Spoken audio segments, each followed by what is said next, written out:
Hi everybody. I'm making a short little video this morning, this cold, rainy morning, to talk about binary design and how it kind of comes out of phrases. I was hoping to get this video done before people started to wake up, but I'm already hearing the people moving upstairs. So bear with me, there might be some interruptions. In music, when we're talking about phrases, we're talking about little units that are complete musical ideas that end with some sort of cadence. We usually refer to phrases as being the same, similar, or different. We're using the musical terminology same as repeated, similar being parallel, and different being contrasting. In musical phrase terms, a repeated period might be an A, where a parallel period might have a little variation, making it A prime, and a contrasting period would have the designations A and B. This is all pretty simple. In fact, we experience music this way all the time. So what we're going to see is what happens on the phrase level also can be expanded out into full musical forms, small forms, like binary designs, meaning two. Binary means two.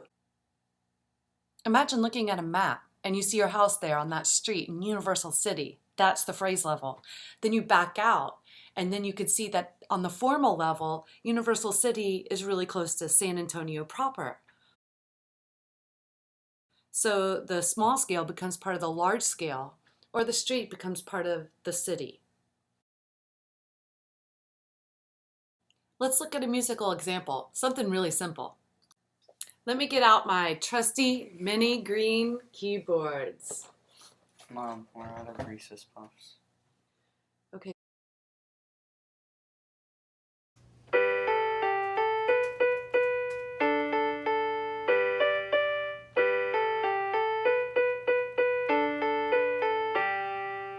Here's an example of a very simple song with two phrases. We might call this a parallel period. The first one ends with a cadence. It's an imperfect authentic cadence because the 5 goes to 1 and the soprano ends on the scale degree 5. The second phrase begins identical to the first, but it ends with a stronger PAC, perfect authentic cadence, in which the 5 goes to 1 and the soprano ends on scale degree 1, giving it a feeling of completion. Here is a very small form. Yes, this is two phrases, A and A prime, and it forms a parallel period where we have a weak followed by strong cadence. But this is the entire song. Therefore, this is a binary design.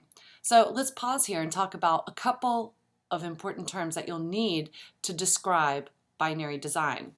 Theory people love musical terminology. Words, words, words, terms, terms, terms. We have a definition, an explanation, a label for everything. So get ready. Here's all the words you're going to need to know for this lesson.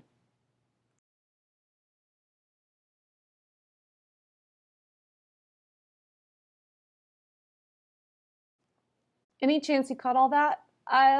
Probably not. So let's take them in order. So simple binary. I'm going to use a whiteboard now so that I can move a little bit faster. Simple binary is quite straightforward, really. It basically means that there's two sections within the musical form.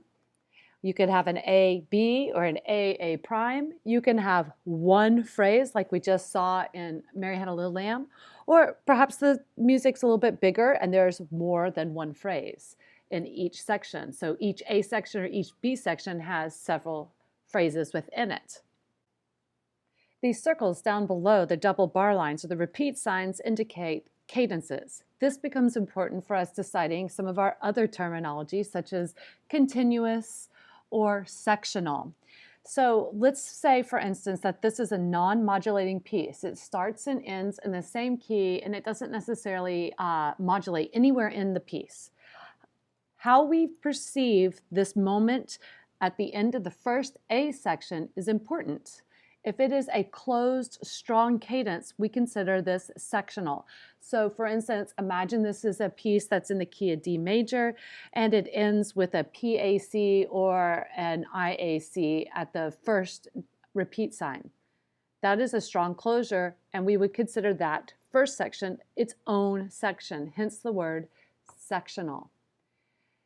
When we think about how a lot of music does behave, however, that first big cadence and that culminates the first major section may feel inconclusive. For instance, maybe it ends on a half cadence. This would be considered continuous. So if it ends at a half cadence, we feel like it is open-ended. And that open-ended feeling means that we need to get some type of closure later in the piece. Therefore, the opening A section is continuous, and it gets its more proper resolution in the second section of the form, the B section or the A prime section. Now, if a piece does modulate within the first section, say it starts in D and it modulates to the key of A, and let's say once it's modulated to the key of A, it has a PAC in the key of A, that indicates a very strong cadence in another key, not the tonic key. If it is not a strong closure in the tonic key, then it is considered continuous. Let's look back over those terms that we listed earlier. So we have talked about simple, and we've talked about sectional and continuous, which we also know could be used as open and closed. Here's two very easy ones we could talk about, balanced and unbalanced. Basically, this has to do with phrase lengths. Think about Mary Had a Little Lamb. That was two very evenly balanced phrases, 4 and 4. Sometimes you'll encounter forms that have a really long A section and a really short B section. That would be considered unbalanced. So when we talk about balanced and unbalanced, we're referring specifically to the length between the two sections of the binary design. That is, the A section and the A prime section, or the A section and the B section. Check. So we just have two more to talk about. These guys right here, rounded and compound. Let's get to it. In a nutshell, rounded binary is a lot like simple binary. You're going to see two big structures, two repeat signs. However, what makes it rounded is that there's a little return to A at the end. So this sometimes looks like an ABA form. Remember, structurally, there's a phenomenon of two going on. That is, there's a unit that's repeated that makes the first section, and another unit that's repeated that makes the second section. So you have a 1 and a 2. Remember, when you get confused, it comes down to this. 2 is binary. I know, A, B, A, that looks like 3, and we're going to talk about 3 maybe at the next lesson. That's going to be ternary. We're not talking about 3, we're only going to talk about 2.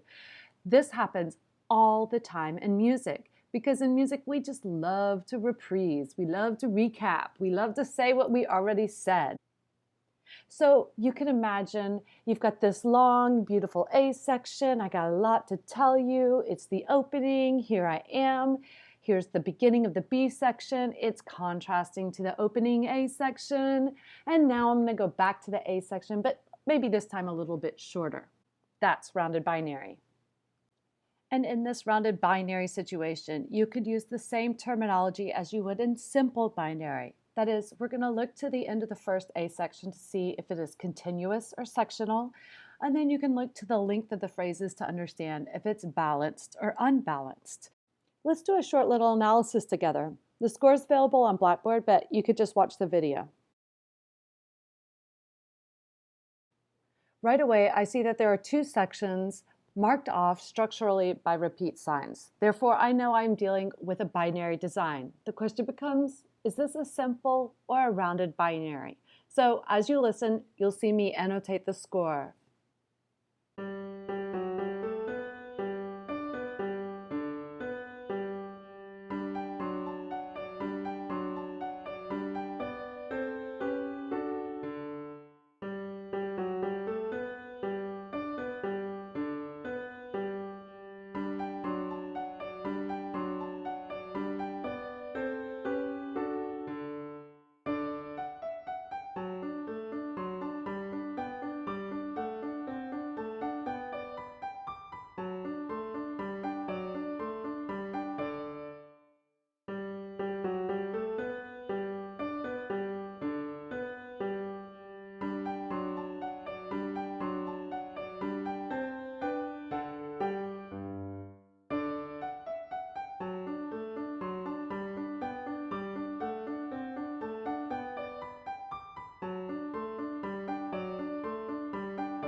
Now that we've listened to it and we have determined that this is a binary design because of the two parts, which are written in 1 and 2 in blue, and now we see that there are an opening section A, a contrasting B section that is rounded out with a final return to A, we can understand that this is a rounded binary design.